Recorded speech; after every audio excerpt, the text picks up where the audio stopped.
Welcome to Philosophy and Critical Thinking. In today's video, I'm going to be analysing a thought experiment used in a debate between Booksmarts and Ahrelevant. If you are interested in political philosophy, you can buy my book Contrasting Identities, Navigating Identity Politics Conversations. There will be Amazon links in the description below. Just a brief disclosure statement. Booksmarts did assist me in editing my book, Contrasting Identities. The debate was between two YouTubers or two people on Twitch, Booksmarts and Ahrelevant. I don't know too much about Ahrelevant. I know a lot more about Booksmarts because I follow his channel, and as I said in the disclosure statement, he helped edit my book. But in the debate, it was all focused on the debate on whether or not we have free will, a very popular philosophical debate. And a lot of the argument was focused around whether determinism was true. Determinism is basically the idea that human beings are part of the physical world, and all the physical world is fully determined by the past, things that happened in the past, and the laws of nature, like things like gravity and thermodynamics and all these laws that govern the physical world fully determine what's going to happen. But say human beings are fully caused by the past and laws of nature. That includes our behavior. So everything we think, everything we do based off we think, is going to be fully determined by the past and laws of nature. So if that's true, what does that say about having free will? How much power do we have over the choices we make if everything is caused by the physical world? And ultimately, since the physical world was around before we were, how do we have any control over that? So that's roughly what the free will debate is all about. Now, there's two competing thoughts in the free will debate, which is the compatibilist argument and the incompatibilist argument.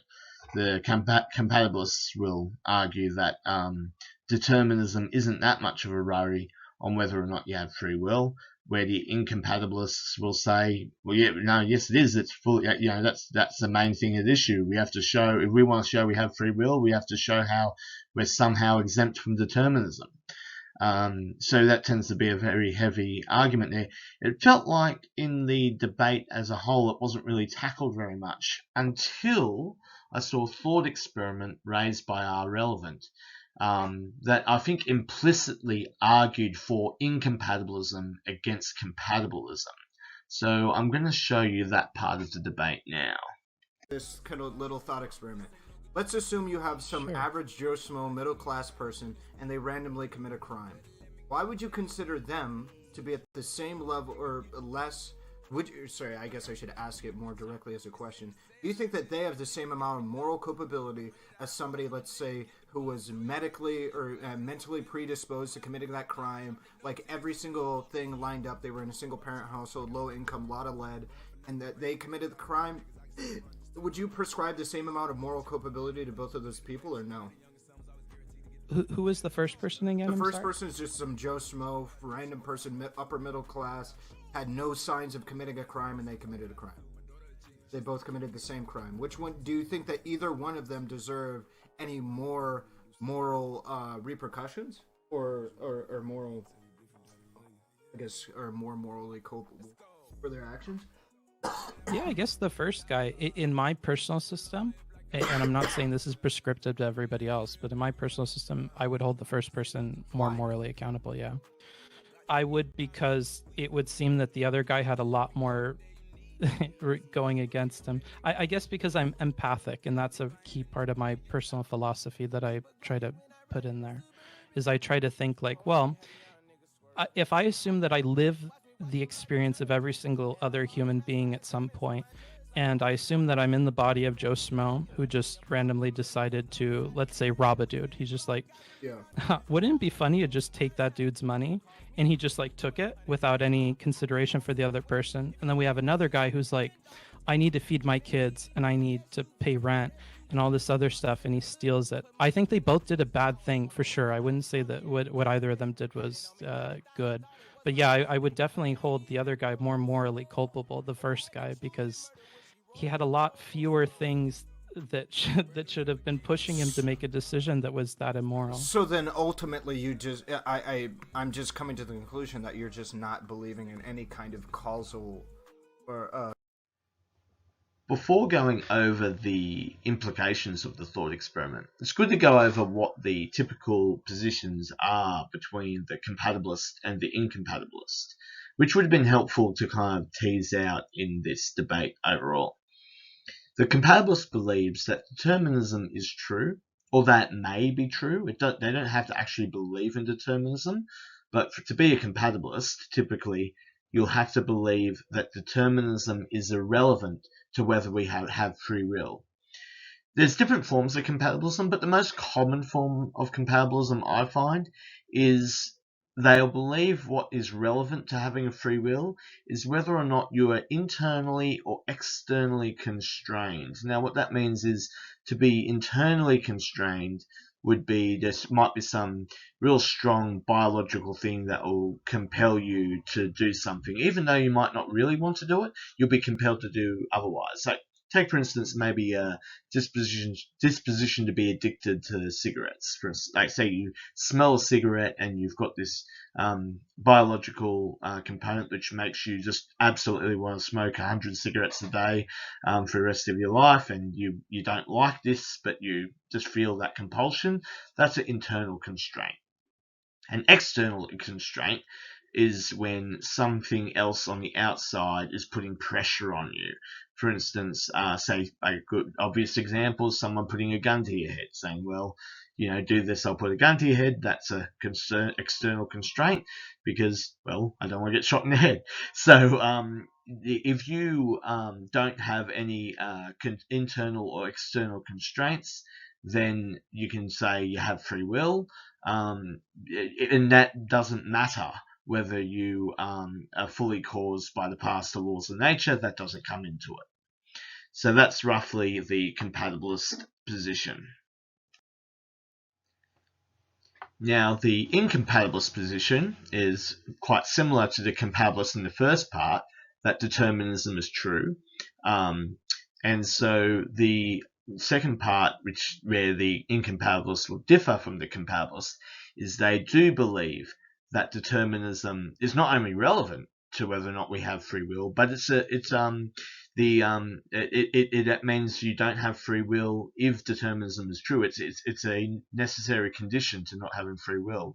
If you want to say you have free will, then you have to show that somehow determinism, you're exempt from determinism as a human being, that you have this way to be able to break the past and laws of nature and be able to show that you are the sole cause. Sometimes in philosophical circles, you'll talk about the uncaused cause. So say, well, it wasn't caused by anything prior, it was caused by me.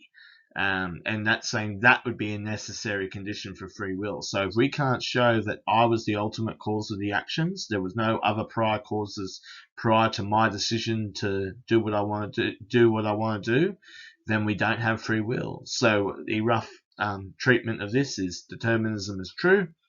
If determinism is true, then we don't have free will. So we don't have free will. That's the incompatibilist position.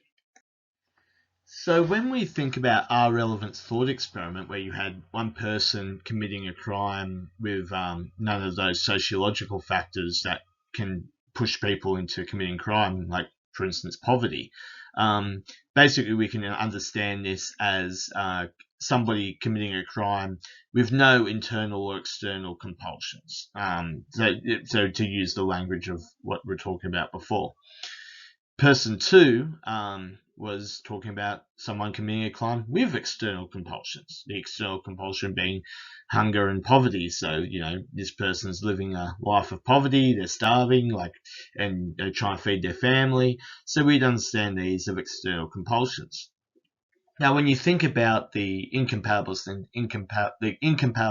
the compatibilist positions, this can give us an idea of how the different people might react to this thought experiment. The incompatibilist would say that there is no moral difference between the two, because what ultimately says whether or not we have free will is whether we're fully caused by the past and laws of nature. And since both of these people are both fully caused by the past and laws of nature, how they're determined to do what they do doesn't really matter. It's just we're all part of the fate's wheels, and that's all we got to say about the matter. Whereas the compatibilist rejects that, says no, what we have to look at is the whether or not they have internal and external compulsions. And since person 2 has external compulsions and person 1 doesn't, then we can say that person 2 is not as morally blameworthy as person 1. Or to put it in reverse, person 1 is more morally blameworthy than person 2. So when you consider Booksmart's answer that person 1 is more morally blameworthy than person 2, and he gave the reason that he had a lot more going against him, this is quite consistent with the compatibilist answer to the thought experiment, which is why it was kind of weird watching most of the debate, where it seemed to be heavily dependent on trying to argue whether or not determinism was true. And it could have been quite helpful. It would be nice to see them more trying to argue out whether compatibilism or incompatibilism was the correct way to think about free will, which I think was more the crux of the disagreement, not trying to figure out whether or not determinism is true. There is a problem with the thought experiment that Ahrelevant gave. And it's a problem that can be at risk with a lot of thought experiments, and that's begging the question. An argument can beg the question when one of the reasons you give for an argument's conclusion already assumes that conclusion to be true in the first place. A classic example of begging the question is if I say, "You should trust my friend," and then you say why, and I give the answer, give the reason, because he doesn't lie. I could only accept the reason that he doesn't lie if I could already accept the conclusion that he's trustworthy. I'm trying to persuade you that this person is trustworthy, so I couldn't possibly accept the reason that he doesn't tell lies without already accepting that he's trustworthy. This is why sometimes begging the question can be sometimes called circular reasoning, because the argument kind of goes around in a circle and you don't get anywhere. When we make arguments, we want our reasons to be able to stand on their own ground. You don't need to believe anything about the conclusion based on that reason. So when we think about how the thought experiment works, any answer you give is going to implicitly assume the incompatibilist position or the compatibilist position. For instance, if I say that there's no morally relevant difference between person 1 and person 2, because they're both fully caused by the past and laws of nature, I'm already assuming that determinism is the main relevant factor to having free will, and that therefore having moral responsibility. Whereas if I say person 1 is more morally blameworthy than person 2, I'm assuming that either determinism is irrelevant regarding having free will, or that there is a stronger relevance based on internal and external compulsions, which assumes the compatibilist position. So if we give either answer and we're going to assert that our one's right, we're already taking for granted the incompatibilist or the compatibilist position. So the thought experiment isn't very helpful if we're going to make the argument saying determinism, therefore no free will. So you'd have to either come up with different thought experiments or take a different arguing approach to try and argue the case for incompatibilism. If you want more information, you can go onto my website, philosophycriticalthinking.com. And once again, if you like political philosophy, you can grab my book, Contrasting Identities, Navigating Identity Politics Conversation. Amazon links in the description. If you want to stay tuned for more videos, please subscribe and click the bell. Thanks.